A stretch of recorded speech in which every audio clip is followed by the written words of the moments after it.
In late February 2026, the military offensive known as Operation Epic Fury reached a critical inflection point, fundamentally destabilizing the global energy trade.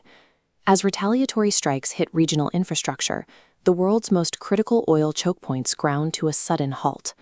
The Iranian military established a functional blockade of the Strait of Hormuz, the world's most significant oil artery. At the height of the crisis, passage was restricted to roughly 5 commercial vessels per day, and only with the explicit permission of the Iranian military apparatus. The resulting energy shock triggered a massive wave of capital flight. In India, the Sensex plummeted by over 1,800 points in a single day, an event financial analysts labeled Monday Mayhem. This single-day crash resulted in the destruction of approximately 13.7 lakh crore rupees in investor wealth, as major banking stocks hit their 52-week lows. This hyper-volatile environment transformed global markets into a real-time pricing mechanism for war. In a landscape where even minor headlines triggered violent price swings, possessing advanced knowledge of a single geopolitical shift represented a guaranteed profit. On Monday, March 23rd, the global economy faced a ticking clock.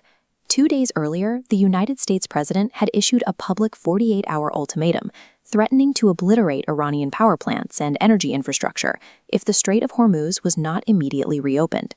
Investors logically assumed that an attack on Iranian energy would further restrict oil supply, driving prices higher. Simultaneously, the resulting inflationary spike would suppress corporate earnings. Consequently, the global market posture was heavily long on crude oil and heavily short on equities. With the deadline hours away and no public signs of de-escalation, the financial world was defensively positioned for a catastrophic regional war. Deviating from these positions based on public data was mathematically irrational. Tick-by-tick microstructural data reveals a glaring anomaly at 6:49 a.m. Eastern Time, 15 minutes before any public news broke. Trading volumes for West Texas Intermediate crude, a key American oil benchmark, violently spiked from 734 contracts to over 2,100. Simultaneously, Brent crude volume leaped from a stagnant baseline of 20 contracts to over 1,650. This was a massive cross-asset execution. While dumping $580 million in oil exposure, the executing entities simultaneously placed $1.5 billion in buy orders for E-mini S&P 500 equity futures, the most liquid contracts for betting on the direction of the top 500 U.S. companies. This combination of trades is the mathematical manifestation of a peace dividend strategy. It seeks to profit from a sudden drop in energy prices and a relief rally in the stock market. Across both asset classes, the total notional value of these coordinated transactions exceeded $2 billion. Risking over $2 billion on a de-escalation trade while the world braced for an imminent military strike implies that the executing entity possessed absolute, non-public certainty regarding the future. That certainty became public at 7:04 a.m. The president posted on Truth Social, announcing productive conversations with Iran and officially postponing all planned military strikes for 5 days. The markets reacted with extreme violence. Crude oil plunged 14% to hit a benchmark of $84, while the S&P 500 added roughly 130 points in a massive relief rally. By positioning themselves at 6:49 a.m., the insiders captured the entirety of this price dislocation, generating an estimated $100 million in profit in 20 minutes. But the peace dividend proved to be a mirage. Within 24 hours, Iranian state media and parliamentary officials categorically denied any talks had taken place and labeled the claims as psychological warfare designed to manipulate the markets. As global investors realized the underlying risk had not dissipated, the massive relief rally completely unwound. The ephemeral nature of the market movement suggests the insiders were not betting on a lasting peace, but were instead capitalizing exclusively on the timing of a social media post to extract liquidity from the resulting algorithmic reaction. Investigative tone. This wasn't the first instance of suspected insider trading during the conflict. Weeks earlier, decentralized prediction markets, platforms that allow users to wager on real-world outcomes using cryptocurrency, showed identical patterns of information asymmetry.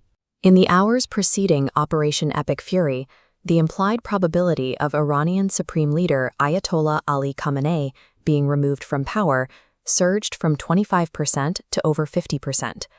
This shift was driven by a sudden influx of millions of dollars in highly capitalized wagers. Blockchain analysis firm Bubble Maps identified 6 specific cryptographic wallets created just weeks before the strike. They utilized wallet splitting, a technique where large sums of capital are distributed across multiple distinct addresses to evade regulatory surveillance. These entities bet exclusively on the timing of the U.S. strikes, netting a collective profit of $1.2 million. The settlement of these contracts exposed a massive regulatory gap. On Polymarket, a decentralized platform, the winners extracted their profits automatically via blockchain smart contracts. However, on Kalshi, a platform regulated by the U.S., Commodity Futures Trading Commission, administrators invoked a death carve-out rule to freeze the market, legally prohibiting users from profiting from an assassination.